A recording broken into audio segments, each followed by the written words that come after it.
Welcome to On Tech Ethics with CITA program. I am going to speak to Kathy Loper and Jared Schuster about the regulation of cell therapy products and the importance of training on this topic. Kathy serves as the Director of Regulatory Affairs at NMDP, a nonprofit providing life-saving cellular therapies to patients. Kathy has extensive experience in biological product manufacturing and works closely with regulatory agencies, professionals, and other organizations to move the industry forward. Jared also has extensive experience in biotech, specializing in cell therapy CMC, regulatory strategy, and analytical development. He has held scientific, quality, and regulatory roles throughout his career, is clinically certified as a Histotechnologist and advanced BioTherapies professional. Before we get into our conversation, I want to quickly note that this podcast is for educational purposes only. It is not designed to provide legal advice or legal guidance. You should consult with your organization's attorneys if you have questions or concerns about the relevant laws and regulations that may be discussed in this podcast. In addition, the views expressed in this podcast are solely those of our guests. And on that note, welcome to the podcast, Kathy and Jared. Thanks for having us today. We're looking forward to the discussion. Excited to be here. It's wonderful to have you both. Can you tell us more about yourselves and your work at NMDP? Sure, I'll start. So NMDP operates the National Adult Donor Registry for unrelated donors who provide products for patients that need peripheral blood or bone marrow transplant. It's also called hematopoietic cell transplant. And this is used to treat, for example, leukemia, lymphoma, that sort of thing. We also have a cord blood registry that provides umbilical cord blood transplant products for those indications. That's the primary focus of the work that we do. And then we also leverage some of those capabilities to support our commercial client partners in BioTherapies. And Jared, I'll let you speak a little bit more to that.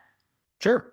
I've been with the organization for about 6 years now. And in that 6 years, we've seen a lot of progress in cell and gene therapy. NMDP has specifically been involved in the procurement of cellular starting material from allogeneic donors that is then manufactured into further therapeutic products like CAR T cells, CAR NK cells, mesenchymal stem cell therapies. The list goes on. And each day, it seems there's new therapeutic modalities coming onto the market, which is great to see.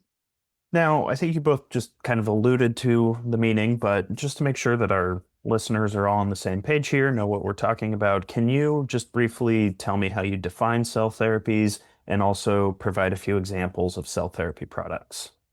Yeah, that's a great question. So I would say cell therapies are treatments that start with a cell, and these cells are then modified or created to develop medicines and treatments to treat human disease. So it's really using human cells to treat diseases and conditions. Applications could be for cancer, certainly oncology applications are what we encounter most commonly. It could be tissue repair, it could be tissue regeneration, and it's the starting material for a lot of the gene therapies that we see on the market today. We treat a lot of patients with hematopoietic cell transplant. This is considered standard of care for some of the leukemias and lymphomas that we see today. And as we already mentioned, the cells can also be used as cellular starting material for development of biologic medicines like CAR T. So some of the applications that we'll dive into a little bit more, but that Jared spoke to in the introduction when we work with some of our commercial partners. I think those are some of the most common examples that we see. Jared, is there anything else you would add?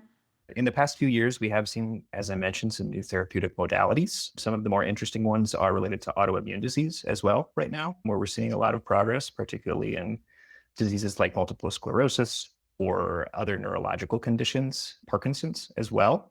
And most recently, type 1 diabetes, actually, replacement of islet cells in patients whose islet cells are non-functioning. But I think you did a great job covering the bases, Kathy. Just to call out to the listeners, some of these therapies are under investigation. And so, always when we provide these examples, they should be in the context of either approved therapies or appropriately structured clinical trial. Great clarification. So going off of that a bit, you mentioned that some can be in these different stages of development. Can you provide us with an overview of the regulation of cell therapy products in the US and how that works? Sure, I can. Cell therapies are a bit unique in that they can straddle several different regulatory frameworks from tissue, biological product, and even medical device or combination product in some circumstances. Cell therapies are somewhat unique in that the laws that were designed for their regulation were implemented in such a way to classify risk of cell therapy. So we often talk about 351 versus 361 products. That's an important distinction and references different sections of the Food, Drug, and Cosmetic, as well as the Public Health Service Acts, Section 351 and Section 361, respectively. Cell therapies are subject to these requirements, as well as the requirements under 21 CFR 1271, where good tissue practices are defined. And additionally, depending on how any given product is categorized, it could be subject to GMP requirements or good manufacturing practice requirements, codified under 21 CFR 210 and 211, as well as the medical device quality system regulations, codified under 21 CFR 820. There may be some other regulatory statutes that can apply in specific contexts, but I think that covers sort of the broad strokes regulations most of our listeners should be aware of. I do think that these are somewhat unique regulations in that they cover a wide variety of materials. Tendons, for instance, are considered tissues and are subject to the 1271s. Something like a cadaveric Achilles tendon for an orthopedic surgery would be subject to these regulations, as well as something like a cornea used for the eye surgery, optometry applications, or ophthalmologic applications, I should say. And writing regulations for the differential considerations to collect a tendon versus a cornea can be very different. So this was probably a challenge to the regulators that wrote these regulations back when they were originally implemented. But that complexity and diversity of materials can make it challenging to interpret these regulations in specific contexts. So understanding the regulatory framework that underlies how these products are regulated and controlled is really critical to product development. And I would also add, I don't think we really focused on this much at the beginning, but these cells are collected from human donors. And so they carry with them all the variability, all the risk of infectious disease transmission, all of those elements that come with collecting cells from a human donor, either living or cadaveric. And so that's a very unique feature that makes these, again, as Jared was saying, much different than other biologics. So, Jared, you talked about 351 and 361 HCTPs. Can you tell us about what happens if teams don't understand the distinctions in those regulatory frameworks and what the implications might be? Sure. So to take a step back to Kathy's point that she just made, 21 CFR 1271, which is a central regulation in cell therapy, defines current good tissue practices. And good tissue practices are tasked with prevention of the transmission, spread, or introduction of infectious diseases by human cells, tissues, and cellular or tissue-based products, or HCTPs. So with that as the mandate and scope of the 1271s, much of the regulation of cell therapies is focused on infectious disease or communicable disease risk mitigation. And the 351 and 361 pathways similarly are focused on establishing levels of risk for specific product types. When we think of 361 products, these tend to be a lower risk category, and they are products that would meet a few different criteria, but the primary criteria that these would meet are they're minimally manipulated, which means they undergo a minimal level of processing or post-collection manipulation. They're closer to native tissues. They haven't been extensively cultured. FDA does have extensive guidance on minimal manipulation, as well as the concept of homologous use, where you are using tissues or cells in a way that is not that different, so to speak, from what those cells or tissues would be doing in a normal human body. So 361 products meet those criteria of minimal manipulation and homologous use, whereas 351 products tend to be higher risk category products where they are more than minimally manipulated. They're cultured for an extended period of time. They may have genetic editing performed on them, or they are not used in a way that is homologous, or for their use, for instance, using a structural cell like an osteoclast or a bone cell and using it in a way that is not related to bone structure or bone integrity, for instance, would be a non-homologous use. So products that are under the 361 framework tend to be under, I shouldn't say less rigorous, but there are less requirements for their regulation. They do not require an investigational new drug application with the Food and Drug Administration, or FDA, whereas 351 products, which do not meet those criteria of minimal manipulation and homologous use, do generally require an investigational new drug application with the FDA in order to be administered into humans. Daniel, I think the question you actually asked is what can happen if you do not understand these regulatory frameworks? And there are quite a few risks associated with that. As I mentioned, 361 products that are generally considered to be a lower risk category. If you're unaware of those distinctions and you are attempting to put requirements for 351 products, which would include good manufacturing practice, investigational new drug applications, a wide variety of other additional considerations needed for those higher risk category products, you're doing a lot of work that you don't have to. And vice versa, if you are assuming that your product is a 361 product, that lower risk category, when in reality it's a 351 product, you are doing much less work than you need to be in compliance. So I think understanding these distinctions, which can be difficult to make, these are complicated and complex subjects to understand. So really having a good grasp of them is critical at the beginning of your product development aspirations before you've collected any material, ideally. And ideally, you've engaged with FDA to have that determination made in a formal manner. And I would say the first scenario that you described where you're doing more than necessary, certainly that's a business risk and costs a lot of time and money. But for those of us in regulatory affairs, one doesn't have to look far in the news or FDA's website and see some of the very serious fallout and ramifications from those that misinterpret the regulations and fall far short. Agreed, very much so. I hope you're enjoying this episode of On Tech Ethics. If you're interested in hearing conversations about the research industry, join me, Alexa McClellan, for CITI's other podcast called On Research with CITI program. You can subscribe wherever you listen to podcasts. Now, back to the episode. So as full disclosure to our audience members, we recently worked with you, Jared and Kathy, on developing a course on the regulation of cell therapy products. So I want to hear a little bit about that course, but also just have a broader discussion about the importance of training in this area of the regulatory side of cell therapy.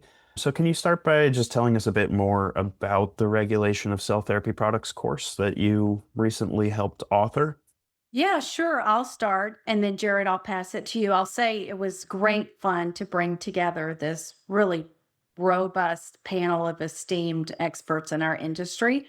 The idea actually came about because our director of quality had reached out for some new training for some new team members. And we went to City, one of our go-to training sources in this space. And I was quite surprised to find that there was not a robust structured program of this nature available.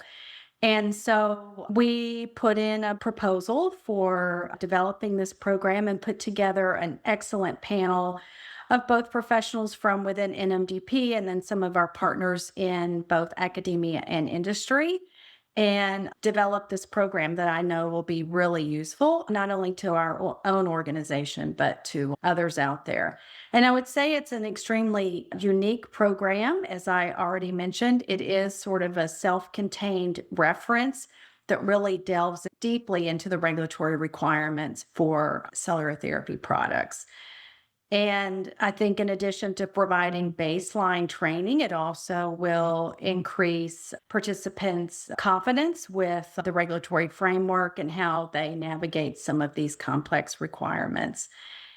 And it's very well structured. It has built-in knowledge checks along the way just to make sure that users are understanding the material. Jared, you were one of the fantastic faculty members I was mentioning. Is there anything else you would add? I think that was a great overview. I might add that cell therapy, as a subset of the broader cell and gene therapy, is really an emerging modality in terms of, we've been doing stem cell transplants for upwards of 30 years, and we often think of that as the original cell therapy.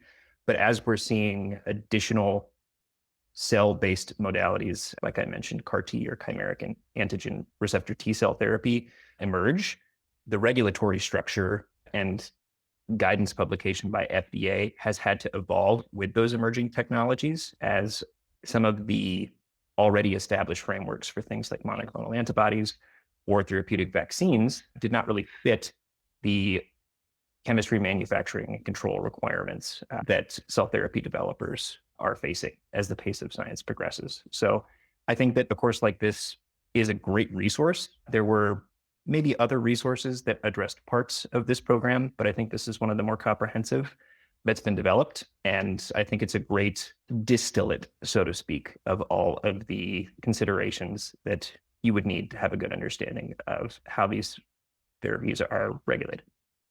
So who should be paying attention to this type of training beyond just regulatory professionals? I think even within the regulatory field, regulatory professionals specialize and focus on their unique therapeutic modality and its unique considerations. So I think having a general framework to work under as this course goes over is still beneficial even for experienced regulatory professionals, whether as a refresher or an introduction to other areas that regulatory professionals might not be aware of. But I think much more broadly, manufacture of cell therapy products encompasses a large number of roles, and having a good understanding of the regulatory framework in place for these therapies is really critical regardless of the role that you perform, as long as you're performing a manufacturing activity or you're manufacturing adjacent as perhaps a vendor or supplier.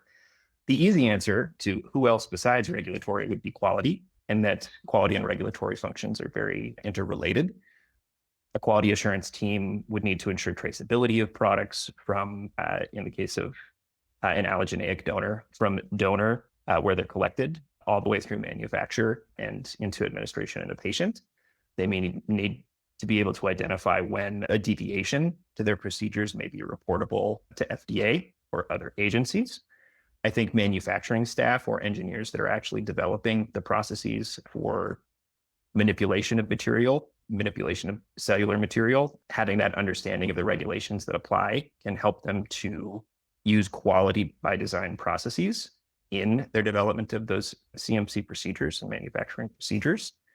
Clinical investigators, as well as the academic or translational lab staff that are doing donor eligibility testing or are doing release testing on cellular material itself, would obviously need to have an understanding of the regulations that they need to comply with.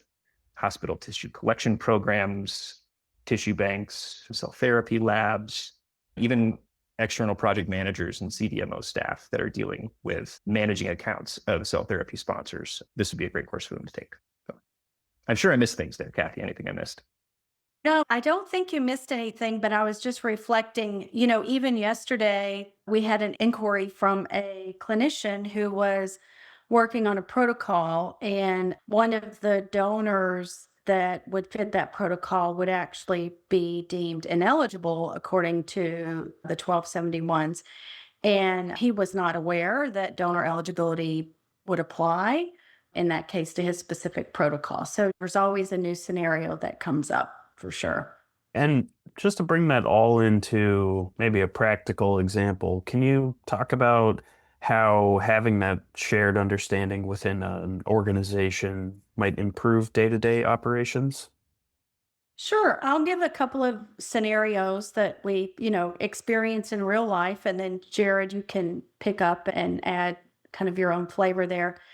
One example that we encounter regularly is just regarding donor eligibility. So there may be a situation where a donor eligibility coordinator is looking to understand why the timing of a blood draw for donor infectious disease testing matters in terms of manufacturing batch release when you have a product made from a cell therapy product. Operations, quality assurance, quality control, there are impacts with these areas to consider you have to have alignment between all of these teams and close coordination. So compliance applies to everyone involved in the manufacturing process, not just the quality and regulatory staff that oversee the process design and validation, or maybe, sit in a remote office somewhere. So everyone that sort of touches any aspect of the manufacturing process for a cell therapy product, I think it would be useful for them to be knowledgeable and aware of these regulations. Another example that may seem a little distant at first blush would be the case where maybe a finance staff member needs to understand what costs are directly associated with a compliance requirement and what costs are purely operational in nature. And so that's another example of where regulation of these products sort of comes into play in the discussions.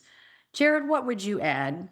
Those are great examples. I think another example of the importance of training, one I already mentioned, would be deviation reporting. So quality personnel may be dealing with things like batch record review or reviewing how a particular collection went, whether all the appropriate documentation is in place.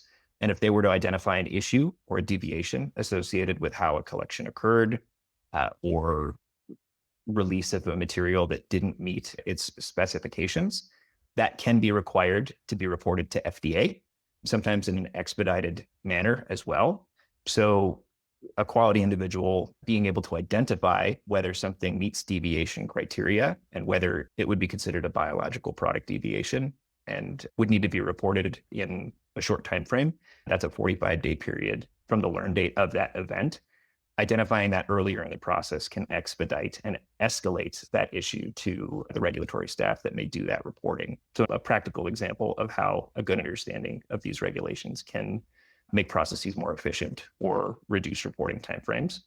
I'm sure I could come up with other examples in terms of specific use cases where these regulations are beneficial, but I really think more broad strokes, just a shared understanding of how regulations apply in all of the different contexts that an organization may need to consider, making sure that your cross-functional teams are speaking the same regulatory language across preclinical, clinical, quality, manufacturing, whatever the case may be. Having that shared language really leads to improved communication and reduce risks of misunderstanding. We've mentioned eligibility, and in the context of an HCTP donor eligibility, that is intended to prevent the introduction, spread, or transmission of infectious disease. That differs very greatly from something like clinical trial or protocol eligibility, where you're talking about the inclusion or exclusion criteria for a patient to register in a clinical trial. Both are referred to as eligibility colloquially, but if you're using the wrong context of eligibility, you could be talking about two completely different things. So I think that shared understanding is very beneficial. How many times do we have to go back and say, okay, can we confirm the context for the discussion is either eligibility to participate in a clinical trial or donor eligibility? So excellent call out there, Jared. And just to build off that a bit, Jared, how do you see the shared understanding of the regulations or regulatory considerations changing or improving the culture of the field in general? I mean, I think training in general, and especially high quality, comprehensive training that's harmonized across job function, group, even companies that interact with each other, I think that's really important for shared accountability and having a shared accountability mindset. People often think that quality and regulatory teams are the only ones tasked with ensuring compliance of operations. But I think everyone really that's involved should own compliance, not just quality and regulatory teams. Ideally, having comprehensive, accessible training with good examples and context really helps to establish a quality-minded culture where everyone is thinking about quality and regulatory considerations and how they apply to the specific function they perform, as opposed to not having a sense of self-accountability or responsibility and offloading that to a specific quality and regulatory team. I think the former is going to have a much higher success rate or chance of success for a regulatory approval than an organization like the latter, where only quality and regulatory staff are focused on ensuring compliance. I think that training also creates a sense of confidence to engage with regulators and in a proactive manner rather than a reactive manner, being able to respond to an FDA inspector in the context of a regulatory audit, having that good understanding of the regulations and knowing why is an inspector asking me about this, what processes are related to that question, how should I respond? Having a good sense of the regulations in play would tend to boost confidence in your ability to respond in that type of setting. I think it also establishes sort of a baseline literacy for how we talk about cell therapies in the context of how they're regulated, especially as agencies like the Food and Drug Administration, the European Medicines Agency in Europe, and other regulatory agencies raise their expectation for documentation required in the context of a regulatory submission. That shared literacy and shared base language is very important for harmonization across geographies. And I also think it reduces variability across organizations, as I mentioned, which can support smoother operations, help collaborations go more smoothly if you have interdepartmental projects or inter-organizational collaborations or agreements, as well as help with things like tech transfer, or where you're dealing with complicated subject matter and you really need to have a shared understanding of what one team is saying to another team and what the implications of what they're saying may be. And Kathy, as a somewhat related question for you, what are some of the practical outcomes that you're hoping to see out of education like this? Well, as we mentioned, it's a new course. We'll have to wait and see, but I'm really excited to see where it goes. In theory, absolutely, we should have better trained staff catch errors before they escalate. People will know how to identify them more confidently and can triage issues based on sort of a shared understanding of what the applicable risk might be. I think we'll see consistent understanding across functions, as Jared described earlier. This means fewer surprises during inspections and manufacturing. And then we'll be able to improve roles and definitions of those roles, as well as responsibilities and accountability for different functions related to these products. And then lastly, regulators increasingly expect proof of training and competency as part of quality system requirements. And a well-vetted, peer-reviewed course like this really directly supports that expectation. So we're really excited about it and looking forward to seeing what comes next. Anything else to add there, Jared? I think this course maybe makes cell therapy regulations a little bit more accessible. I've seen differential levels of understanding of regulations, particularly their interpretation. Someone not in a regulatory function may be aware of the regulations themselves as codified in the Code of Federal Regulations, but they might be unaware of a specific niche guidance that FDA has released that provides very practical ways to interpret and comply with a specific regulation. And awareness of those types of resources is probably pretty role specific. So if you are a manufacturing engineer and you've never had to participate in something like an FDA audit, you may not have a reason to know particular things outside of your specific job function and where you fit in the manufacturing chain or supply chain or wherever your role is. And I think having a comprehensive course like this really makes understanding the regulatory frameworks at play a lot more accessible, and someone trying to go and find all of these things on their own and put together their own sort of framework and understanding of what regulations are at play. So my final question for you today is just, do you have any final thoughts that we have not already touched on? Well, I'm sure I have quite a few. I think in terms of where I see a lack of understanding of these regulations come into play in real life, a lot of the 483s issued, and a 483 is a deviation from FDA requirements given in the context of a regulatory audit. It's effectively, this is something you need to fix in order for you to be in compliance with the regulations at play. Those are often issued in the context of misunderstanding of those two concepts I've already mentioned, minimal manipulation and homologous use, especially in what might be thought of as sort of ancillary contexts or fields where someone may not be developing a intentional therapeutic product and they've not realized that their product is more than minimally manipulated or is being used in a manner that FDA would not consider homologous. And that lack of understanding has resulted in them failing to put the necessary controls in place to comply with the regulations that FDA views would apply to whatever activities they're performing. So I think this course does touch on those elements in a good level of detail. And so I think that understanding those concepts, as well as really the scope of good tissue practices and how they differ from good manufacturing practices, is an important consideration that this course addresses. Good manufacturing practice is really affiliated with ensuring product purity, potency, and safety, whereas good tissue practices, as I mentioned several times, is really about the prevention of the spread, transmission, or introduction of communicable disease. So while if you have a great understanding of GMP, you may have some understanding of the elements that the GTPs address, there are important differences and distinctions, and compliance with good manufacturing practice does not equal compliance with good tissue practices, and vice versa. And really understanding those differences are critical to ensuring appropriate risk assessment, that you have the appropriate controls in place, and that ultimately you comply with the regulations that are relevant to you. Those are great call outs, Jared. And certainly the mistakes in that area are quite expensive and problematic. I think that's a great place to leave it for today. So thank you again, Kathy and Jared. If you enjoyed today's conversation, I encourage you to check out CITA Program's other podcasts, courses, and webinars. As technology evolves, so does the need for professionals who understand the ethical and regulatory responsibilities of its development and use.